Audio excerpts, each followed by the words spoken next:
De la Grèce antique subsiste avant tout une mythologie riche, parsemée de dieux au comportement très humain.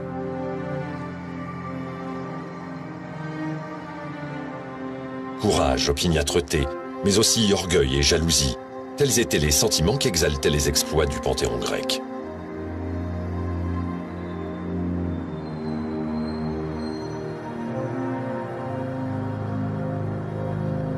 Aujourd'hui, les vestiges des grands sanctuaires comme Delphes ou Délos donnent à voir, pour qui sait les lire, ces grandes phases de l'histoire hellène.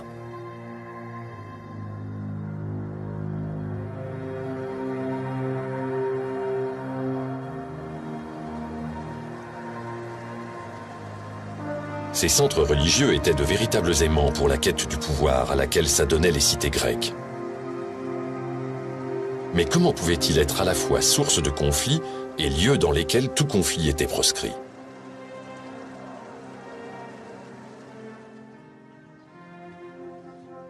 C'est avec l'aide des chercheurs de l'école française d'Athènes que nous allons tenter de lever le voile sur les enjeux de cette étonnante civilisation.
Estuaire du Pléistos en Phocydie, province située à l'est de la Grèce, en bordure du golfe de Corinthe. Un navire crétois termine sa campagne de pêche. Soudain, la vigie appelle ses compagnons pour leur désigner un magnifique dauphin argenté ayant surgi à la proue du bateau.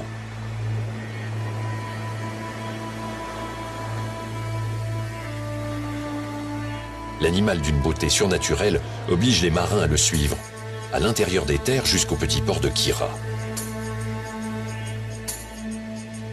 Après une courte navigation, quelle n'est pas la surprise des marins de découvrir à flanc de falaise un sanctuaire majestueux dédié à Apollon, dont le dauphin qui les avait guidés est une manifestation.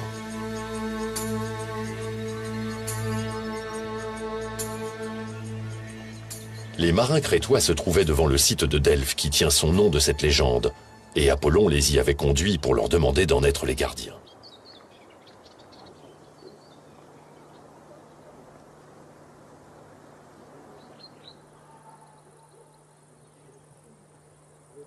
Aujourd'hui, même si les visiteurs restent subjugués par la beauté du site et de son environnement, ils sont loin de l'impression que pouvaient ressentir les pèlerins venant consulter l'oracle de Delphes ou les athlètes participant aux Jeux Pythiques.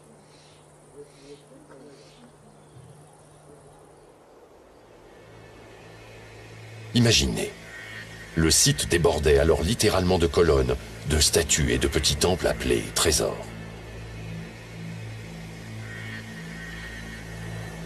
Quelle était la raison de ce foisonnement? Delphes détenait une position centrale entre l'Attique, gouvernée par Athènes, et le Péloponnèse, régi par Sparte.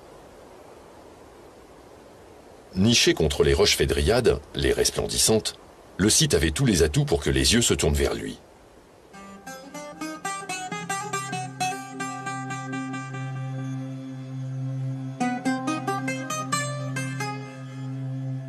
La légende veut d'ailleurs que Zeus, voulant déterminer le centre du monde, lâcha deux aigles, un du levant et l'autre du couchant. Ils se rejoignirent au-dessus de Delphes et y déposèrent la pierre sacrée, l'omphalos, incarnant le nombril du monde.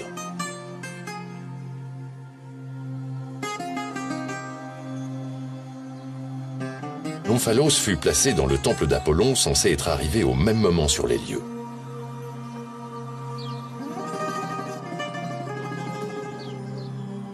recherche d'un endroit où s'installer, Apollon aurait posé son char à Delphes, libérant du même coup ses habitants et l'oracle d'un monstre terrifiant nommé Python.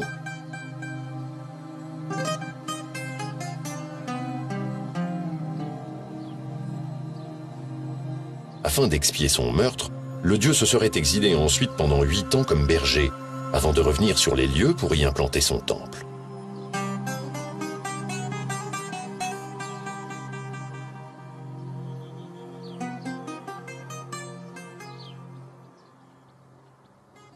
Une si riche histoire mythologique témoigne de l'importance du site de Delphes. Cependant, ce sanctuaire, qui fut longtemps considéré comme le centre du monde, faillit demeurer à jamais dans l'oubli, car il fut entièrement recouvert par un village du nom de Castrie. Il va y avoir donc ce passage absolument fascinant de Delphes, qui était centre du monde dans l'Antiquité, qui sort de la mémoire des hommes. On oublie jusqu'à la localisation du site de Delphes.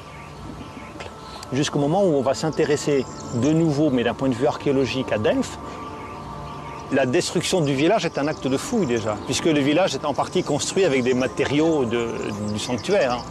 Ce qui est extraordinaire, c'est que ce village, en s'installant là-dessus, a complètement protégé le sanctuaire. On doit au village d'avoir pu conserver le sanctuaire dans son état. On installe un réseau de voies ferrées pour évacuer les déblais produits par les maisons à mesure de leur destruction.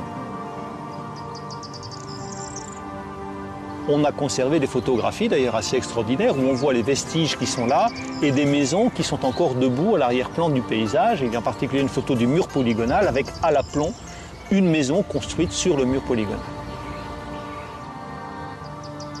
Ce qui est pour nous un témoignage scientifiquement intéressant et j'allais dire très émouvant aussi, c'est le journal de la Grande Fouille, qui a été tenu donc entre 1892 et 1902. Alors, il y a des dessins de céramique, des dessins de bronze, des dessins d'architecture comme celui-ci par exemple, qui émaillent et qui jalonnent ce journal de la Grande Fouille. Par exemple, c'est là qu'on a quelques-uns des grands moments de la fouille. Par exemple, ici, à la date du 30 mai 93, où on signale la découverte d'une statue d'Apollon archaïque dont il ne manque que les pieds. Cette statue, c'est un des 2 jumeaux argiens, dont on a conservé d'ailleurs une photographie au moment de la découverte. Et parmi les plus grands moments, il y a évidemment la découverte en 1896 de l'Aurige, dont on suit les étapes, puisqu'on commence ici, on est au 28 avril, donc on voit comment s'est progressivement reconstituée la statue de l'Aurige au moment de sa découverte.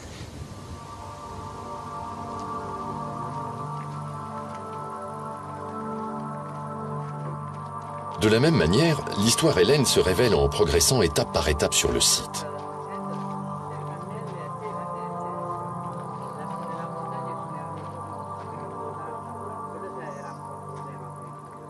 Tout d'abord, le 8e siècle marque la naissance archéologique du culte apollinien. Les premières traces d'offrandes dédiées à Apollon, dont celles retrouvées dans le sanctuaire, remontent à cette période.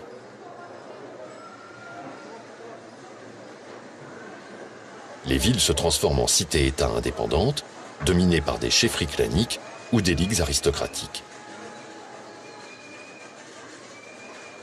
Le site, qui à l'époque a déjà acquis une importance capitale dans le monde grec, est administré par un ensemble de délégués issus de 12 cités différentes, l'Amphictyonie.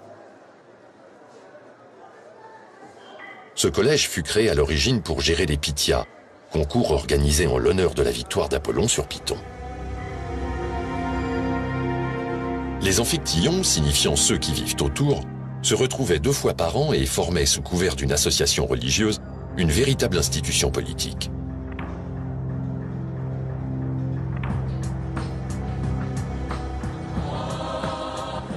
La première guerre sacrée, au VIe siècle avant Jésus-Christ, est d'ailleurs née de la violation des lois amphictyoniques par le port voisin de Kyra, qui s'arrogea le droit de prélever un péage sur les pèlerins.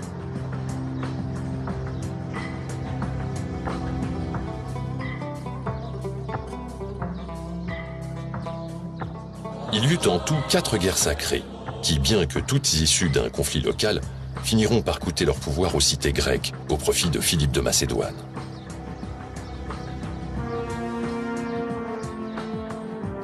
Au 5e siècle éclatent des guerres médiques, opposant le peuple grec aux Perses, et dans lesquelles se ressentent déjà les rivalités et le manque d'union entre les cités.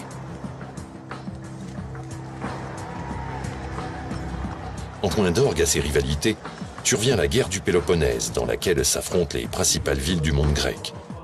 Celle-ci prend fin en 404, quand la flotte athénienne est vaincue par Sparte à Aigos-Potamos. À partir de cette période, les cités-États ne cesseront de se livrer des guerres de pouvoir pour obtenir la domination du monde grec.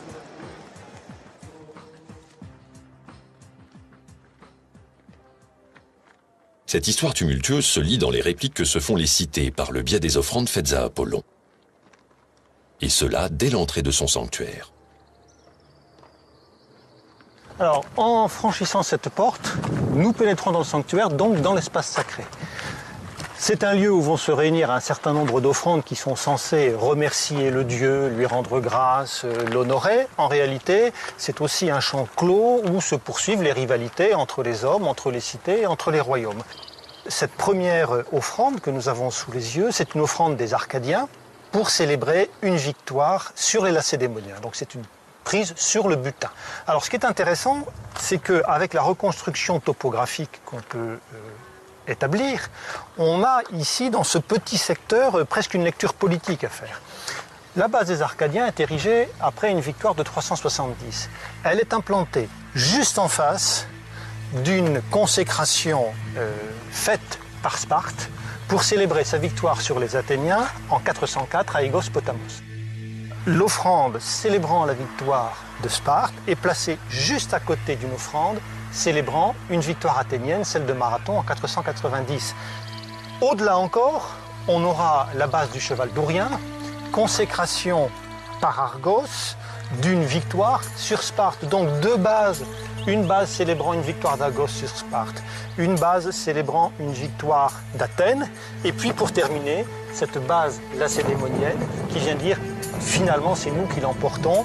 Cette surenchère, elle est aussi dans les effets recherchés par l'offrande et il faut bien se rendre compte de l'effet que devaient avoir ces offrandes pour le spectateur.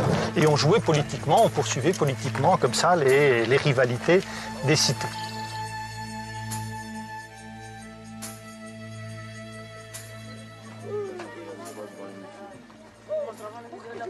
Le pèlerin était ainsi immédiatement plongé dans l'arène, dans laquelle les cités, par le truchement des offrandes, se livraient un véritable combat artistique, comme un prolongement de leur guerre de pouvoir à l'intérieur de l'enceinte sacrée.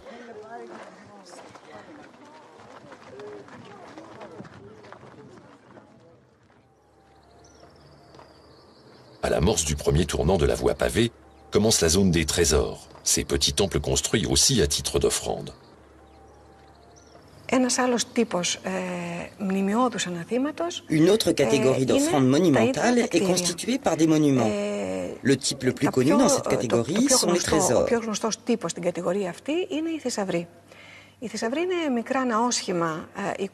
Les trésors, qui avaient l'apparence des temples, étaient édifiés par les villes pour représenter leur pouvoir politique à l'intérieur de grands sanctuaires comme celui de Delphes.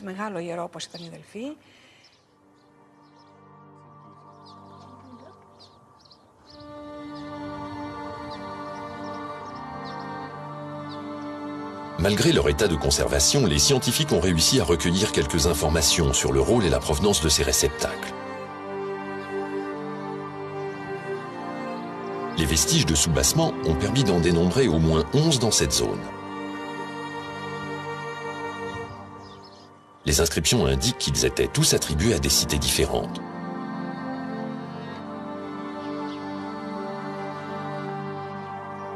Construit en l'honneur de la victoire de Marathon, et d'ailleurs sûrement grâce au butin prélevé à cette occasion, le trésor des Athéniens est le seul qui fut restitué par les archéologues au début du XXe siècle.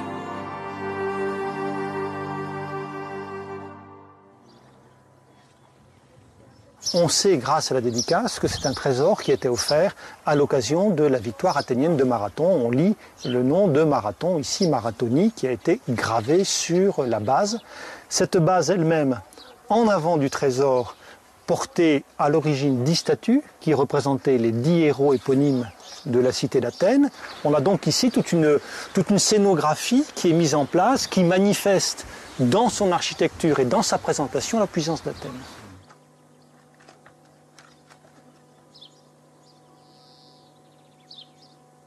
À l'origine, la voie pavée empruntait un itinéraire différent.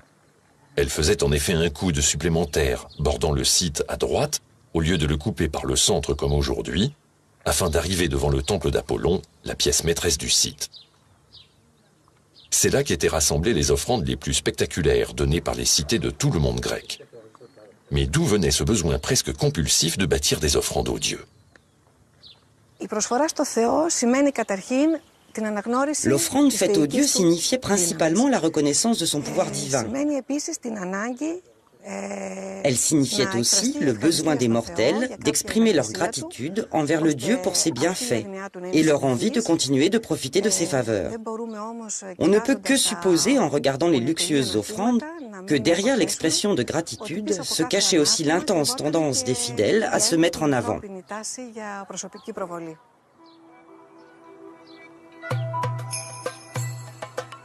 Aux heures de gloire de Delphes, ce modeste rocher servait de base à une colonne de 12 mètres, elle-même surmontée d'un sphinx. Offert par les habitants de l'île de Naxos, afin de montrer leur suprématie sur les Cyclades, ce monument inaugure un nouveau type d'offrande, tout en hauteur.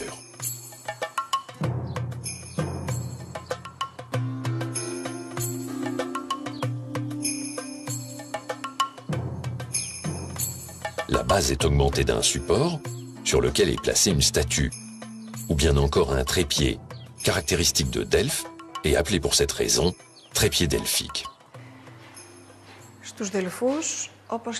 À Delphes, comme dans tous les grands sanctuaires anciens, le trépied est l'offrande typique des premiers temps de l'Antiquité.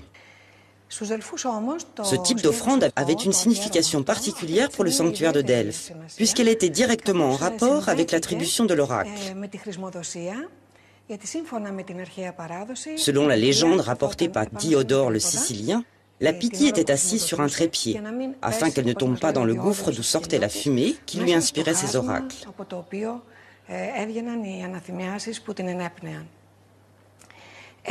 Ainsi, le trépied a obtenu une signification particulière pour l'oracle de Delphes, et il est devenu un symbole du dieu et de son oracle et de l'attribution des oracles.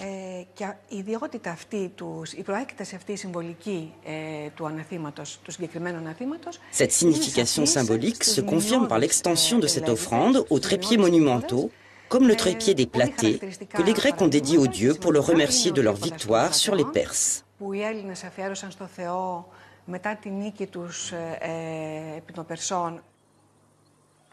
Le trépied des Platées se composait d'une colonne en bronze faite de 3 serpents entrelacés. Leurs têtes se séparaient pour supporter les pieds du trépied en or.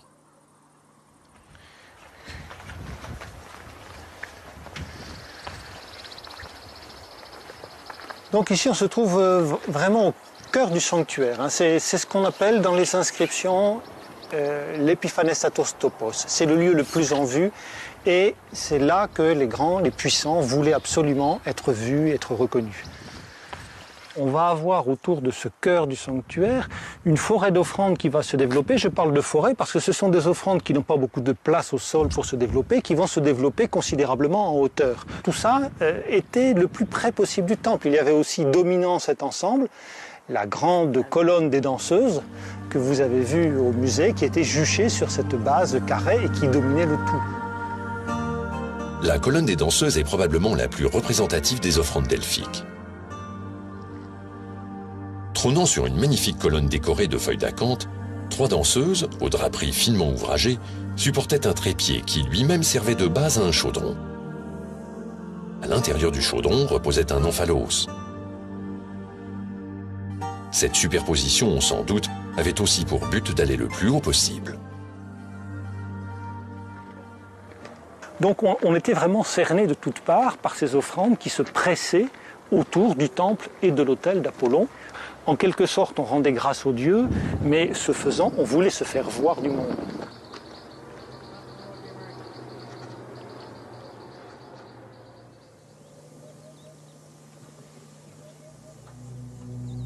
L'importance du site de Delphes ne se bornait pas aux offrandes déposées dans le sanctuaire d'Apollon. C'était tout un complexe organisé autour de 2 activités maîtresses.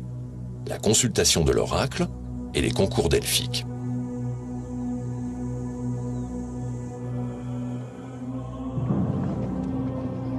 Appelé Pythie en mémoire du monstre Python vaincu par Apollon, l'oracle de Delphes était célèbre par-delà les frontières.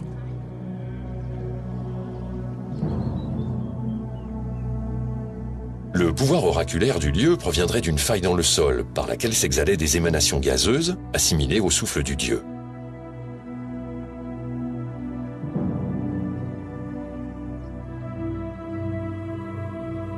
Le temple d'Apollon serait construit sur cette faille.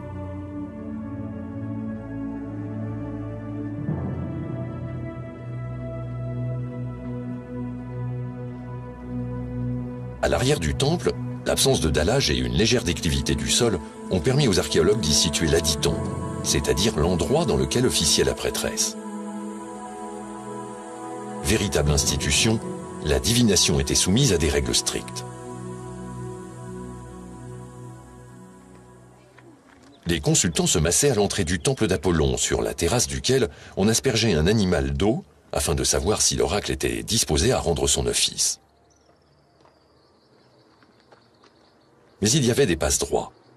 C'est le cas notamment des gens de Chios, qui avaient offert l'autel autour duquel la cérémonie prenait place.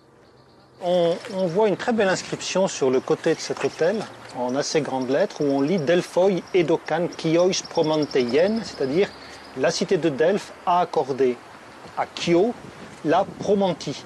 La promantie, c'est le droit de consulter la Pythie en priorité. Donc les gens de Chios qui viennent consulter la Pythie peuvent se prévaloir de ce privilège pour passer devant les autres. Ainsi, les consultants individuels ou mandatés par une cité-État, tout en abandonnant les conflits à l'extérieur du site, venaient prendre connaissance de leur issue.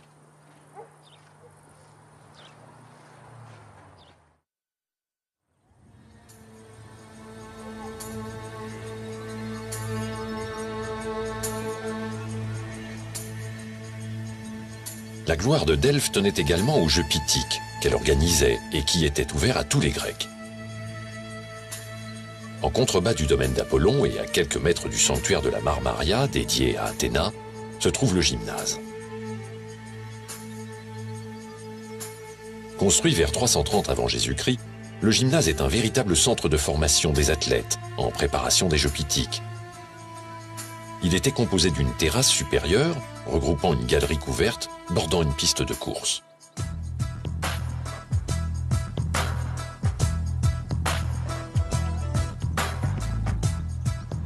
Sur la terrasse inférieure se trouvait la palestre, destinée à l'entraînement des lutteurs, des salles de repos et un établissement de bains.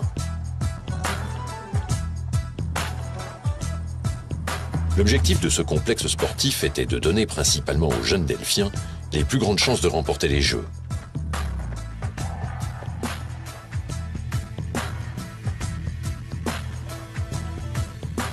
En effet, dominant le sanctuaire d'Apollon, culminait le stade. C'est là qu'avaient lieu toutes les épreuves sportives des Jeux pythiques. Son agencement est encore bien visible. Ces trous supportaient les poteaux déterminant les couloirs des coureurs, et une rainure leur servait à positionner leurs doigts pour le départ.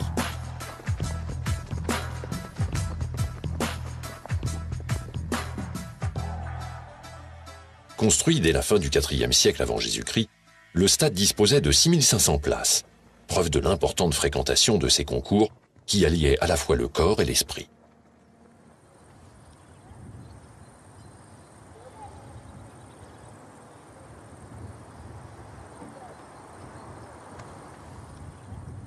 En effet, le chant, les talents oratoires, l'art dramatique, toutes ces disciplines y étaient présentes au même titre que la lutte, la course ou la boxe. Ces manifestations artistiques prenaient place dans le théâtre situé juste au-dessus du temple. Mais ne nous y trompons pas. Au-delà de leur caractère distrayant, ces Jeux pythiens, nés de la victoire des Amphictyons lors de la première guerre sacrée, était également un moyen de mettre en valeur son peuple. C'était un véritable exutoire aux rivalités.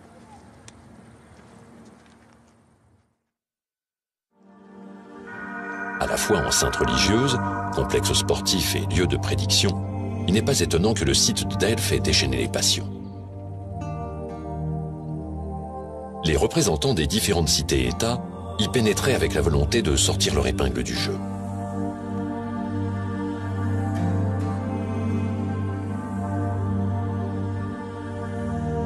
Mais quel était alors le cadre de vie de ceux qui, jadis, vivaient aux abords de ce type de sanctuaire ?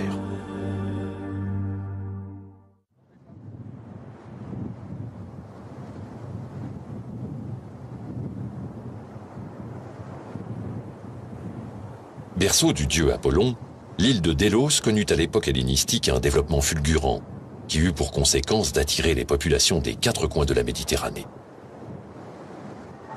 Ce cosmopolitisme, original dans le paysage grec de l'époque, ne fut pas toujours profitable à la communauté insulaire.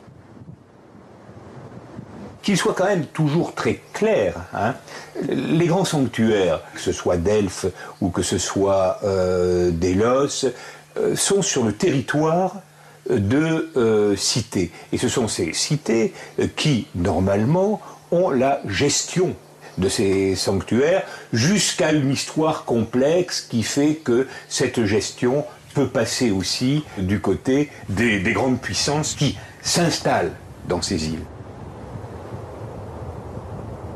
Mais posons-nous d'abord la question du développement de l'île. Par quel miracle ces grandes puissances ont-elles débarqué sur cette langue de terre balayée par l'écume, pourvue de sommaires installations portuaires ?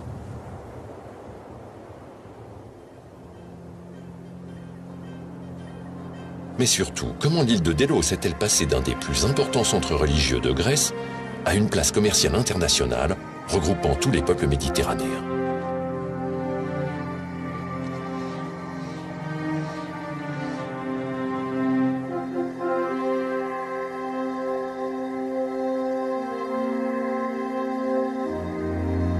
Les premières manifestations d'un culte à Délos remontent au IXe siècle avant Jésus-Christ.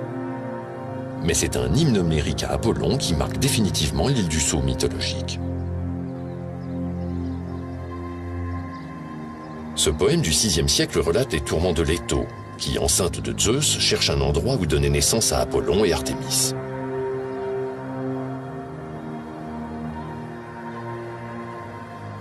Errant d'île en île pour échapper à la colère d'Héra, épouse de Zeus, Leto convainc Délos de la laisser accoucher en son sein. En acceptant, l'île aurait ainsi droit à la postérité. C'est donc cet épisode mythologique qui propulsa Délos sur le devant de la scène, en la dotant d'un des plus grands sanctuaires de la Grèce antique dédié à Apollon. La gestion d'un tel lieu attirait bien des convoitises. L'île fut donc ballottée tout au long d'une histoire chargée entre les différentes cités-États du monde grec qui en détenaient l'hégémonie au détriment de la population délienne.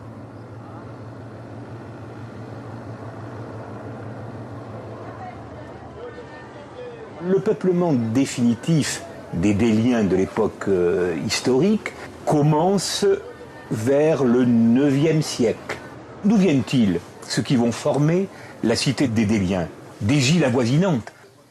Il y avait un peuplement dans les grandes îles, Naxos, Paros, et puis en fonction, sans doute, d'un développement démographique, on s'établit à Délos. C'est assez intéressant parce que, au 7e siècle, il y a un besoin d'identification. Les Cyclades, c'est le monde ionien. Et Délos va devenir le centre de rencontre de ces Ioniens des îles. Île Cyclade, par étymologie, c'est Kuklos, c'est le cercle. Alors, les dominations vont ensuite se succéder.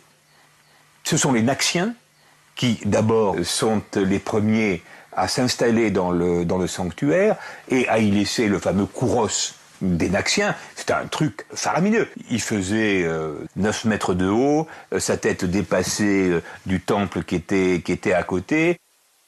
C'était un véritable phare. C'était pour... on le voyait certainement de très loin, j'allais dire même de partout. Il manifestait la présence naxienne à Délos. Délos connaît donc une première période de prospérité à la fin du 7e siècle, sous l'hégémonie de l'île de Naxos, grande productrice de marbre. Il s'y développe alors une architecture et un art de la grande sculpture en marbre. Les nombreux vestiges découverts sur l'île en témoignent.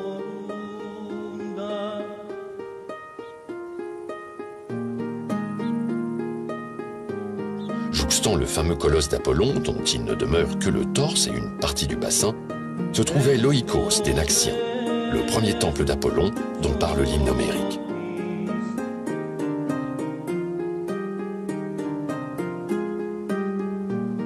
Une autre construction majeure, également en marbre de Naxos, est la terrasse des Lions, formant une allée dans le sanctuaire de Leto.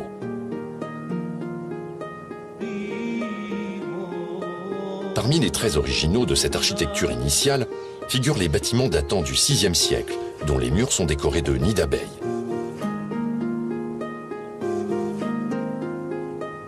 La Stoa des Naxiens en est un exemple. C'est d'ailleurs devant ce portique qu'a été retrouvée la base du palmier en bronze, l'arbre symbolisant l'Apollon des liens. Il abritait aussi probablement un vieil autel fait de cornes, qui marquait le centre de l'aire sacrée.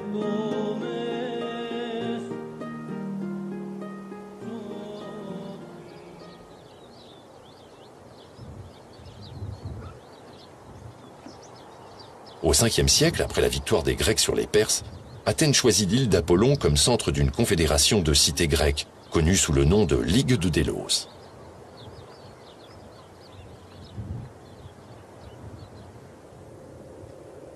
Dès lors, le sanctuaire d'Apollon et le trésor de la Ligue sont gérés par des magistrats athéniens installés à Délos jusqu'en 454, date à laquelle le trésor est transféré à Athènes, sur l'Acropole, et sert à financer des grandes constructions comme le Parthénon.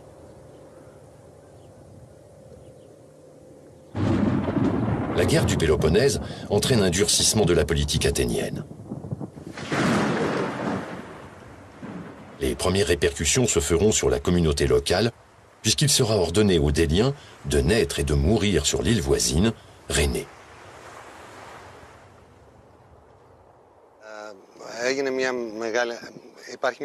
En 422 avant Jésus-Christ, les Athéniens ont essayé d'exiler les habitants de l'île, parce qu'ils devenaient trop dérangeants pour leur pouvoir. Ils voulaient récupérer la gestion du sanctuaire. En voulant justifier la raison de l'exil, ils ont prétendu que les Déliens n'étaient pas assez purs pour servir le dieu, et ainsi ils ont procédé à une purification de l'île. Ils ont ouvert toutes les tombes et ont transporté toutes les sépultures à Rhénée. Après, ils ont décrété que personne n'avait le droit de naître et de mourir sur l'île. Nous disons ça un jour d'été, mais nous devons imaginer la douleur des Déliens, qui voyaient les esclaves des Athéniens, sous un ciel hivernal, ouvrir les tombes de leurs parents et jeter leurs os dans une barque qui allait les transporter en face.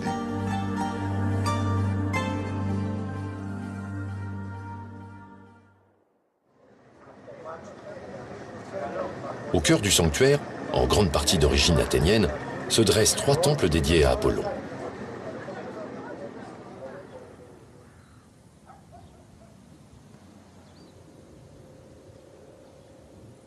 Le plus imposant d'entre eux, le temple des Déliens, est aussi le plus important car il témoigne des grandes phases de l'histoire délienne.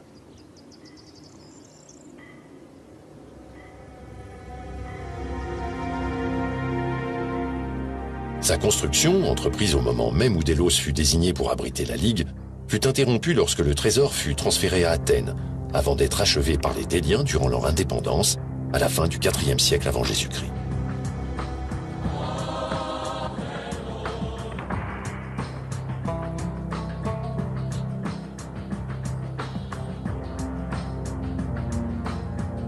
Mais le bâtiment le plus original du sanctuaire est sans aucun doute celui qui fut édifié au IVe siècle par le fondateur d'une nouvelle confédération, celle des Nésiotes, qui regroupait les résidents des Cyclades.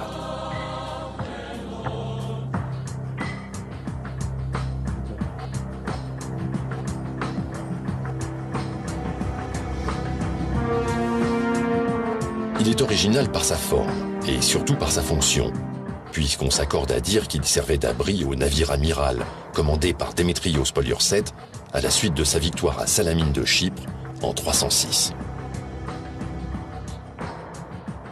C'était chose connue de consacrer un navire à Apollon et de l'entreposer dans un bâtiment commémoratif, le Néorion. L'art de la guerre en Grèce était autant naval que terrestre. Les trières étaient la terreur des mers. Cette galère de combat antique est un navire équipé d'une voile dans lequel prenaient place 170 rameurs, étagés sur 3 rangs, d'où son nom de trière. Légère et agile, la trière permettait le développement de la manœuvre d'éperonnage, grâce au rostre de bronze monté sur sa proue, technique qui modifia sensiblement l'art de la bataille navale.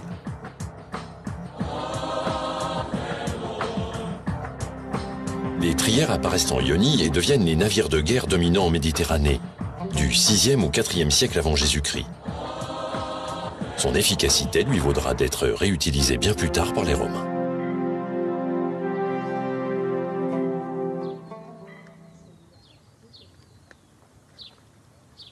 De 288 à 246, la confédération des Nésiotes obéit à différents pouvoirs, dont celui des Lagides, à qui l'on doit le théâtre et la citerne. L'hégémonie rhodienne, sous la coupe des rois de Macédoine, construit quant à elle 2 grands portiques, celui d'Antigone Gonatas et celui de Philippe V.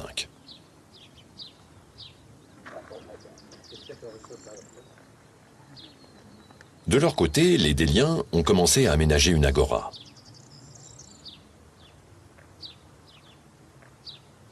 Si l'histoire de Délos est complexe, la compréhension du site dans sa globalité l'est encore plus.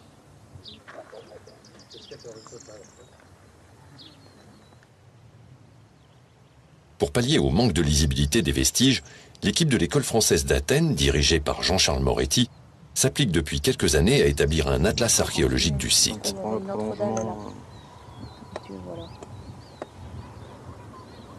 Quelle en est la fonction ?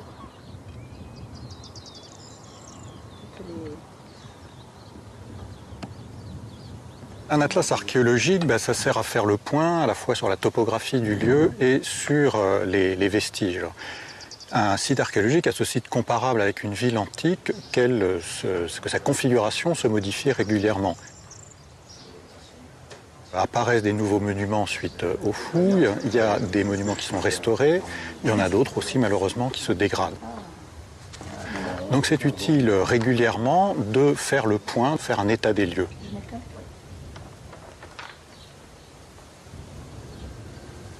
Alors au 19e, les relevés étaient faits par un théodolite tout à fait simple, c'est-à-dire qu'on mesurait des angles, ce qui permet de connaître des distances. Maintenant, on travaille pour le plan de l'île par photogrammétrie aérienne, ce qui permet d'avoir un modèle numérique de terrain, donc un modèle 3D de l'île entière. Et pour ce qui est des vestiges, on les relève soit avec un théodolite à infrarouge, donc qui calcule directement les distances, soit par un GPS, et même un GPS différentiel, ce qui nous permet d'avoir une précision de l'ordre du centimètre, ce qui est tout à fait suffisant pour le type de relevé qu'on fait au 200e.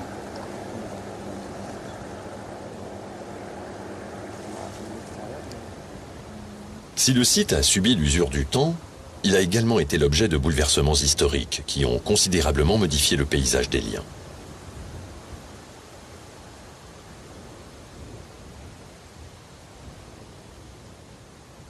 Ainsi, les ruines que l'on voit aujourd'hui remontent pour la plupart à un tournant historique exceptionnel que les archéologues situent entre le IIe et le 1er siècle avant Jésus-Christ. Que s'est-il produit ? En fait, ce qui se passe, et ça c'est très important, c'est qu'au milieu du 2e siècle avant Jésus-Christ, il y a une totale redistribution des cartes au niveau méditerranéen, avec 2 événements clés que l'on connaît et qui ont leurs conséquences à Délos même, c'est la destruction de Carthage, la destruction de Corinthe, et même, allons au-delà, la destruction de Beyrouth, très peu d'années après. Vous avez les 3 clés économiques de la Méditerranée qui sont détruites. Et à partir de ce moment-là, Délos va devenir un réel centre économique où se retrouve une population bigarrée, où l'on a à la fois des orientaux venus du Proche-Orient, des Athéniens, et il y a des Romains. Quant au paysage religieux de l'île, à l'époque hellénistique, c'est fantastique. Hein. Sur cette île qui fait 3,5 km sur 1,5 km, vous avez 100 sanctuaires.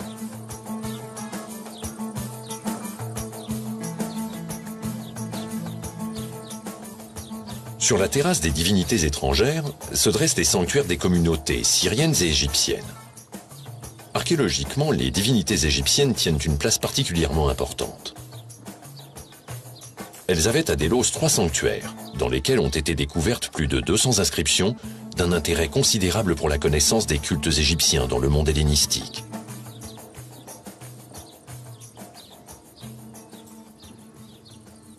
Appelés Sarapéion en l'honneur de la divinité égyptienne principale Sarapis, les sanctuaires égyptiens faisaient aussi place à d'autres divinités plus anciennes. En effet, dominant tout le site, se dresse le temple d'Isis, dans lequel est conservée une grande statue offerte par les Athéniens.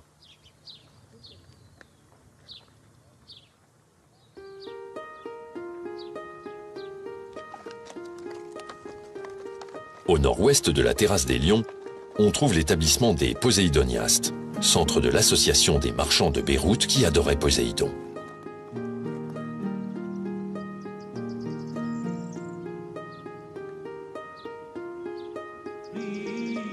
La communauté juive éleva pour sa part une synagogue, la plus ancienne connue dans le monde grec.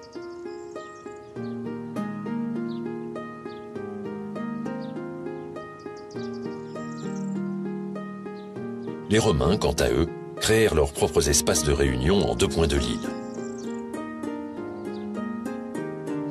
L'agora des Compétaliastes, en bordure du rivage et au débouché de la voie sacrée, et l'agora des Italiens, à proximité du cœur du sanctuaire.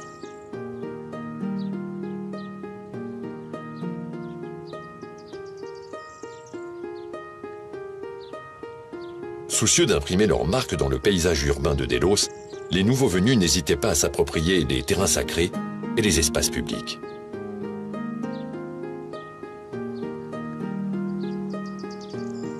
Et pourtant,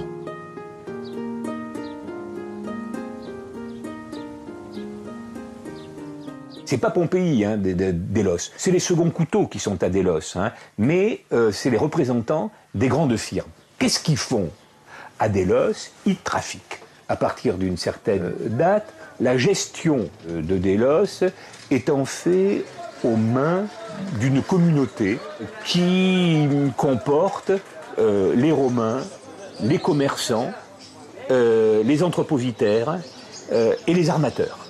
Hein, c'est cela, la communauté délienne.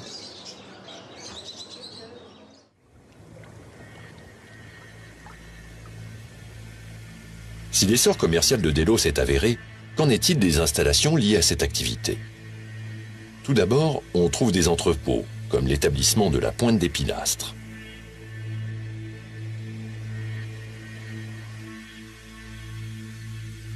Des boutiques, la grande place commerciale qu'était Délos n'en manquait pas. Répartis sur l'île selon leur spécialité, on en trouve sur le port, aux abords du sanctuaire et dans des quartiers d'habitation où se trouvaient également certains ateliers.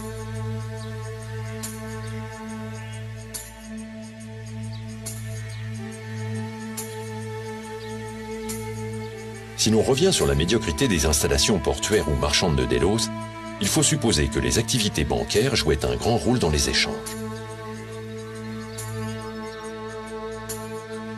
Leur ampleur n'est pas toujours synonyme d'entrepôts gigantesques.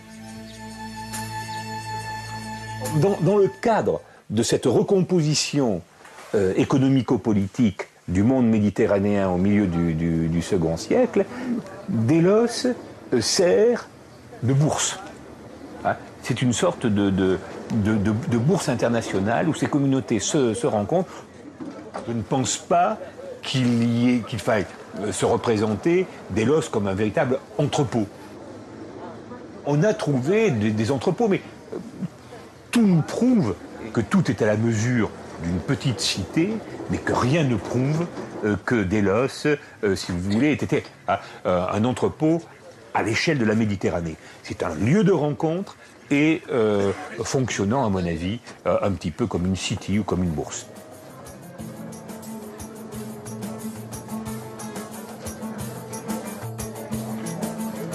Cette période de prospérité étonnante, durant laquelle le paysage d'Élien fut profondément modifié, a par ailleurs vu l'habitat se transformer dès la seconde moitié du IIe siècle avant Jésus-Christ, avec l'arrivée de toutes ces communautés.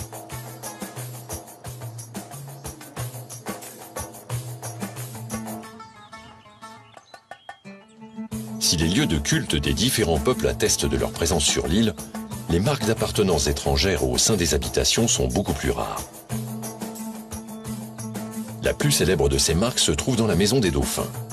La mosaïque de l'entrée représente en effet un signe de Tanit, symbole de protection dans la religion phénicienne. Les autres mosaïques retrouvées en grand nombre sur l'île appartiennent à un répertoire purement grec.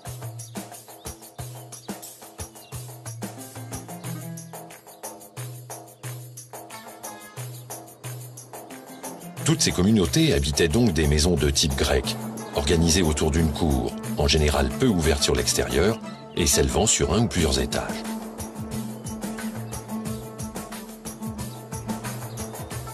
On note seulement quelques tentatives intéressantes pour ouvrir plus largement les façades. Par les fenêtres de la maison en forme de tour, dans l'îlot des comédiens, les habitants pouvaient profiter du paysage. Les aménagements intérieurs dépendent de la richesse du propriétaire.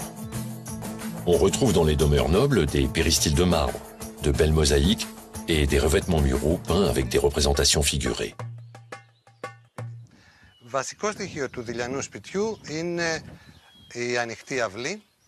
La caractéristique principale de la maison d'Élienne est la cour ouverte, l'atrium, qui a un péristyle qui fait de l'ombre pour les autres chambres. Dans le centre de l'atrium, il y a toujours une citerne, avec un sol en mosaïque. En sous-sol, la citerne permet de collecter l'eau de pluie, qui est puisée par deux puits. L'eau du premier puits était liée directement à la citerne, afin d'obtenir l'eau d'usage quotidien, alors que l'autre avait un filtre de pierre poreuse, afin d'obtenir de l'eau potable.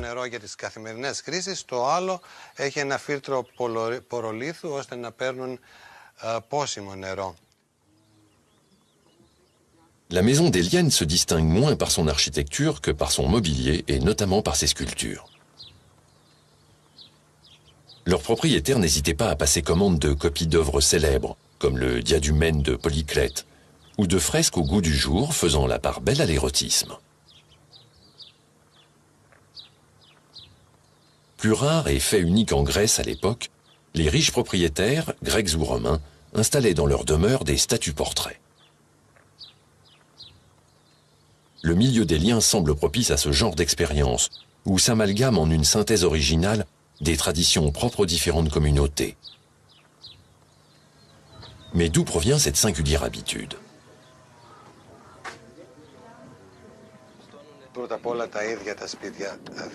Les maisons elles-mêmes constituent un témoignage de la psychologie des habitants. Ce qui prouve qu'ils essayaient d'avoir une reconnaissance sociale en dépensant leur argent d'une manière exagérée, sans arriver bien sûr aux exagérations de la décoration des maisons de Pompéi. Nous ne verrons pas des chambres peintes en rouge ou en noir, comme à Pompéi, où il serait terrible de vivre.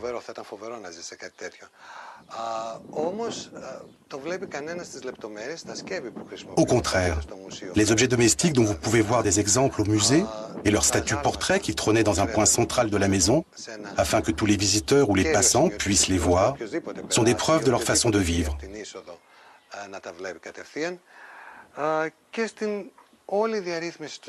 Les propriétaires essayaient d'adopter le mode de vie grec, sans le comprendre absolument, et ils imitaient la classe aristocratique dans leur effort de monter les échelles de la société.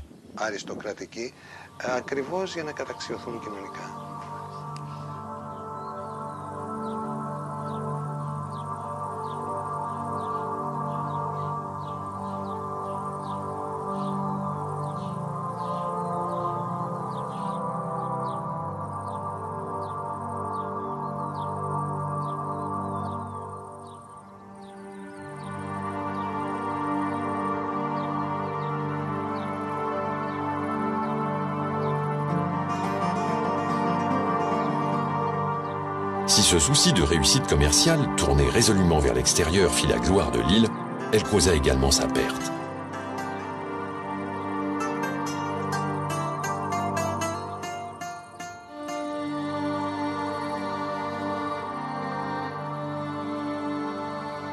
Lors de la guerre entre Rome et Mithridate, Délos, influencé par les Italiens, adopta une politique indépendante, à l'opposé d'Athènes, qui prit fait et cause pour Mithridate.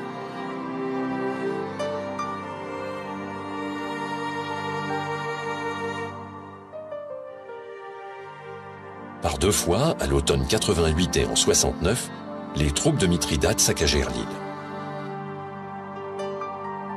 Ces actes de piraterie et la concurrence croissante des ports italiens entraînèrent le départ progressif des habitants de l'île, qui cessa d'être un relais dans le trafic commercial méditerranéen. Délos succomba par là où elle avait péché, c'est-à-dire par orgueil. Ainsi, le double visage de ces grands centres religieux comme Delphes ou Délos reflète la contradiction de la civilisation grecque, à la fois unie dans les progrès philosophiques, politiques et artistiques, et divisée par les enjeux de pouvoir et de réussite.